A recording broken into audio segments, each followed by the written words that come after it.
What's your birthday? October 11, 1932.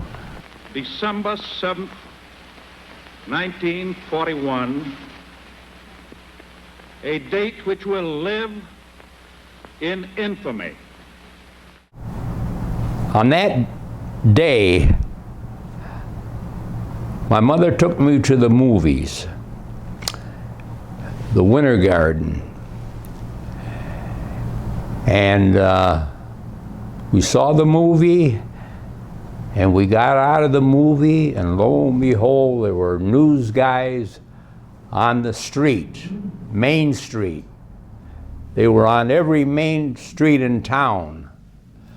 Extra, extra, read all about it. Japs attacked Pearl Harbor.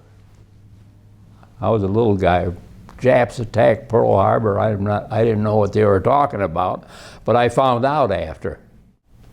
Their reaction was that they all went for their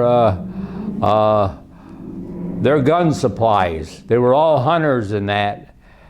And they said the Japs will never invade the United States because everybody would head out to the West Coast, all the hunters, and they were ready to go.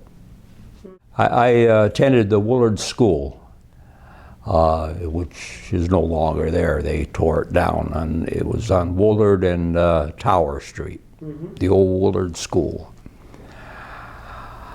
Brick building, but all wood inside, wood staircases. And we practiced fire drills. We practiced fire drills, and we used to go in the halls. That was supposed to be the safest place, and we sang songs. The teachers led us in song. So my favorite was the Marine Corps song. And when it came to, at the time, we were at war with Italy during World War II. So at the time, when we used to come to the halls of Zuma and the shores of Tripoli, I thought, gee, as an Italian, I should pronounce it Tripoli, you know. So I'd shout out Tripoli, Tripoli, and the teachers would all laugh, you know, because they knew I was Italian, and we were at war with Italy, so I should have kept my mouth shut. Repeating this bulletin, dated San Francisco, the Federal Communications Commission quotes Domai saying, Japan accepts allied terms. I remember when the war ended, everybody headed downtown, and it was just mob downtown. And they were having parades and everything. Everything was crazy downtown. But it was a kid's paradise then, you know. Let's say at that time I was, about 14 years old. Graduated with the class of 51. I took a post-grad course until June, and then graduated with the class of 1. And the war was about to start. I went to the business college, and then I was drafted out of the business college. I took courses in shorthand because I didn't want to kill anybody. So I figured, well, I'm going to take some courses in shorthand. And I was always good in typing. I started typing in junior high. So I was a speed typist. I could type, my God, about 90 words a minute in 5-minute tests with no mistakes. I went into the service in December of '52. Went down to Fort Dix, New Jersey, and took the basic training there, and then I started off as a draftsman, because I took drafting from Janowski, Mr. Janowski in junior high, and I took drafting in high school a little bit too. And so I started off as a draftsman in the Army, waiting for shipment overseas. Then one day something happened, and somebody was taking notes for the officer in charge, stenographer, but he did it by machine. There's two ways you could be a stenographer, either by machine or Greg shorthand by hand. Well, I took Greg shorthand by hand. So this guy was following this officer around for 3 days. Finally, the officer tells him to sit down and take a letter. And the guy said, "I can't take a letter." He says, "I got my machine at home." Which he lived near off base, about 10 miles from Fort Dix. So I told the officers, I said, I'll take your letter. I do Greg shorthand. So I took his letter and I became his stenographer. Then he took me out of the drafting department. I was a stenographer. Then I got drafted overseas, and I went to 8th Army headquarters as a stenographer. Where were you located in Korea? In Korea, 8th Army headquarters, Ordnance Division, Okay. Where was that situated? right outside of Seoul, Korea. So, Seoul, Korea. and at that time, what was the status of the war? It had ended, but there was a lot of infiltration. A lot of times I'd pull guard duty at night. Mm-hmm. But my guard duty at night is with a rifle. You'd have a cot. You could lay down with your rifle beside you, and if the phone rings, you got to be up and at 'em, you know. So if the phone would ring, a lot of times it'd ring during the night, and they'd call for red alert, and then I'd have to call various bases and give the red alerts out. That was the job of the inside guard. Yeah. Were you concerned at all that, what was it, that there were just North Koreans that were still out there carrying on the war? They were still out there, but it was, we had a lot of red alerts, mainly because of the planes, you know. They'd overstep their bounds or come too close to the border, and they'd give the red alerts out. But it was pretty, the troops, they were pretty well contained while I was there. They stayed on their side, we stayed on our side. But here's the most interesting thing that I encountered overseas when I was at Seoul. We had military payment currency. You didn't, it was illegal to have American dollars. You had to turn your American dollars in, and you get MPC, military payment currency. So just about every soldier did it. If you didn't smoke all your cigarettes, or you're a non-smoker, you took your cigarettes and you go downtown, and you could always sell them for, you know, $2-3 a carton, you know, which is a lot in those days. And that's what most non-smokers did. They took their cigarettes down and sold them on the streets for $2-3. Sometimes if you got the Pall Mall, that was the ones that would bring $5 a carton, because they were the big cigarettes. But anyway, the Koreans, just like every occupied country, they have a lot of MPC illegally through the black market, various ways. And at the time I was there, they had the currency exchange. And when they had that currency exchange, nobody knew when it would happen, but I was on base at the time. The sirens went off.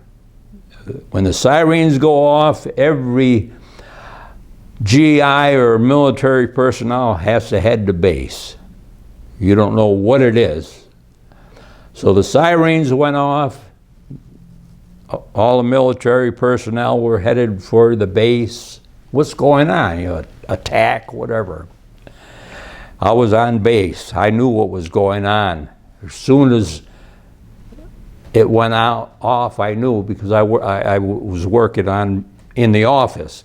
It was a currency exchange. Everybody, you had so many hours to turn in your currency, and all the other currency is dead.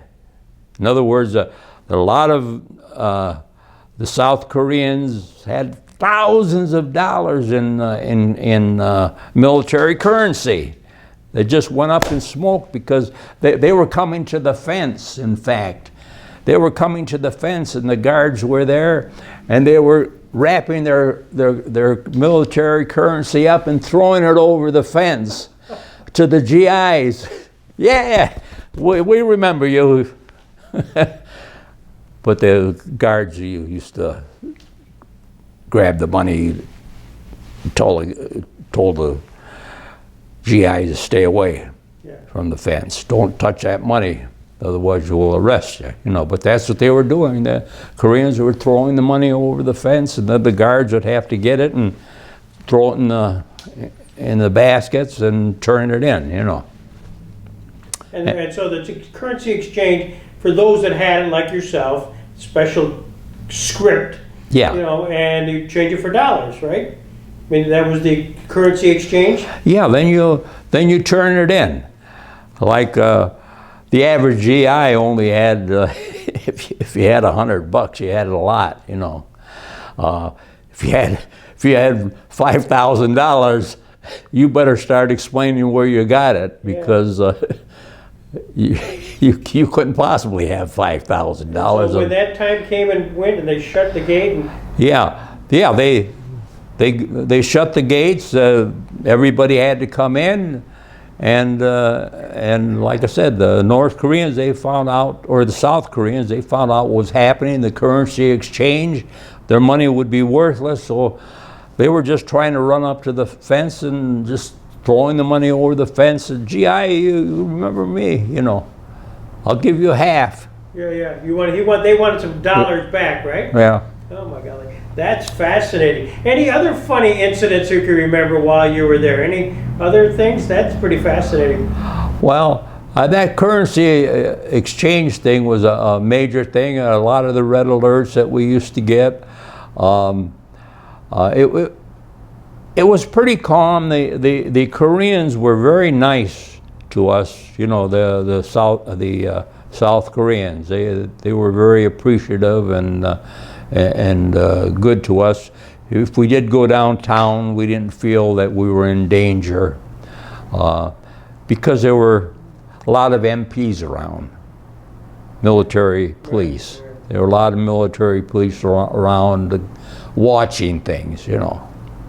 Because as you could imagine, military personnel can get into a lot of trouble if they don't have military police around. I hate to say it, but American males in a foreign country. Right. For one thing, they fight a lot. I remember going into bars for a drink. I was never a drinker. I've never been drunk in my life. I've been a little tipsy, but not totally drunk. Always knew what I was doing. Yeah. I never wanted to wake up not knowing what I did. Anyway, I'd go and drink with a lot of Russians, sailors, nice people. If you don't try to push them, But a lot of times, one time I was standing next to this one GI and he was mouthing off at him, and he was drunk, mouthing off at him. Before you know it, so the sailor, the Russian sailor, turned around, punched him right in the nose and broke his nose. He said, "He broke my nose." I just thought to myself, well, hey buddy, you deserved it, you know. But I think that's the best experience you have when you're in the military, that you have to learn how to treat people decently, respect them, respect the Koreans, respect the foreign soldiers and sailors, and they'll give you respect. But if you don't respect them, they'll put you in your place in a hurry. And then when did you muster out? I mustered out in December of 54. The biggest fault I found was prejudiced people. This is off the subject. The morale was okay on the war, but prejudice within the service, within the people that made up the service, I wasn't used to it, because I went up to Fort Devens when I was initially put in the service. We went to Buffalo, then we went to Fort Devens, Massachusetts for processing, and from Fort Devens I was shipped down to Fort Dix. So I met some people from some gentlemen, soldiers just like me, new recruits that were from Boston, Massachusetts. So there were a lot of them from Boston. So I chummed around with them, new recruits, and we went down to Fort Dix and we started our basic training. Well, during the basic training, it was a terrible winter. And in those days, you shared a pup tent with a recruit. You had half on your back and he had half, and you formed a team.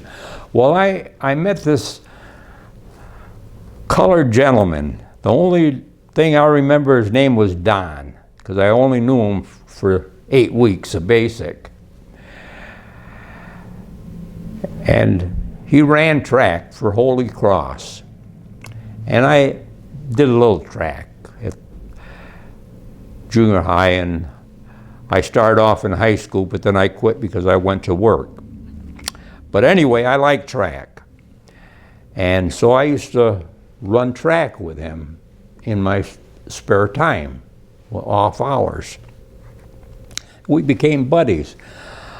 Before you know it, all my white friends that I had made from Boston and that, they swore me off the list. They treated me like crap, and I couldn't figure out why. Then the light went on that they didn't like me because I was hanging with this black, nice young man. But it didn't bother me. I picked him over them. Sure. But that's, and then when we went overseas, there was a lot of prejudice during the Korean War. World War II also, it was worse probably, but the Korean War extended there.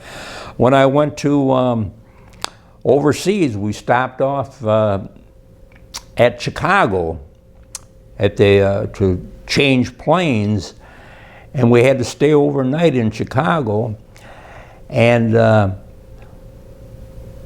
all the white soldiers, recruits, stayed in a house near the base, and the colored ones went to a hotel. Well, that was, they got the best deal on that one, the black people, because they were sent to the hotel, and enjoyed staying in a hotel. We had to stay in some dumpy house because they were making money.